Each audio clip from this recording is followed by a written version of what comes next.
The Bridge of Friendship.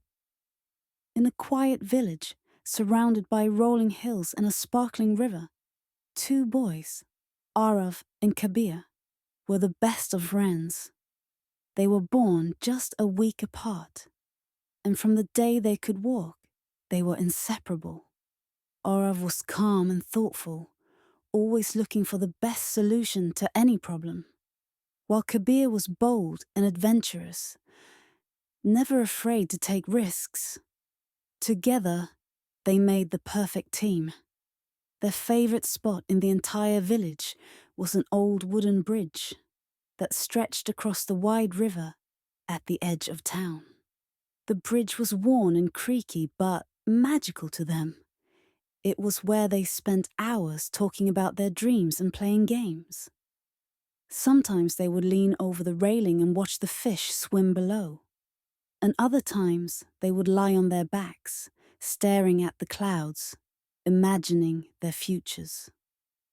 Arav, Kabir said one day, as they sat with their legs dangling over the edge of the bridge. One day, we'll cross this bridge and keep walking until we've seen the entire world. Arav smiled. And we'll climb mountains, visit castles, and find treasures that no one has ever seen before.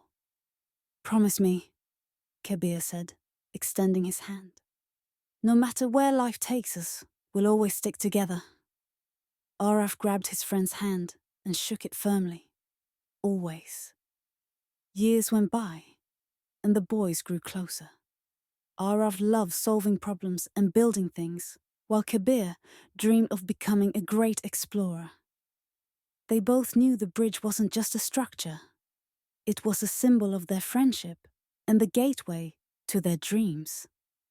But life, as it often does, had its own plans. One year, a massive storm swept through the village. The rain poured for days, and the river rose higher and higher until it flooded the fields. One night, the rushing waters became too strong, and the beloved wooden bridge was swept away.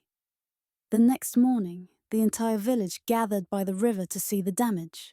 Arav and Kabir stood silently, staring at the empty space where the bridge used to be. It felt like they had lost a part of themselves. Without the bridge, the villagers had to take a much longer route to cross the river.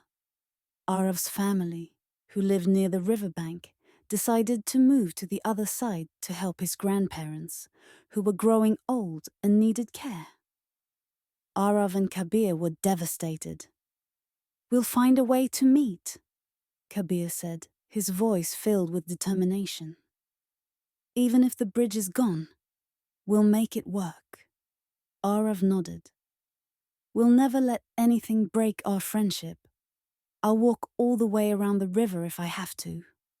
For a while, the boys kept their promise. Every weekend, they would walk miles to meet each other. They would sit by the riverbank, talking about the good old days and planning their future adventures. But as time passed, life got busier. Arav had to help his father with farm work and look after his grandparents, while Kabir started working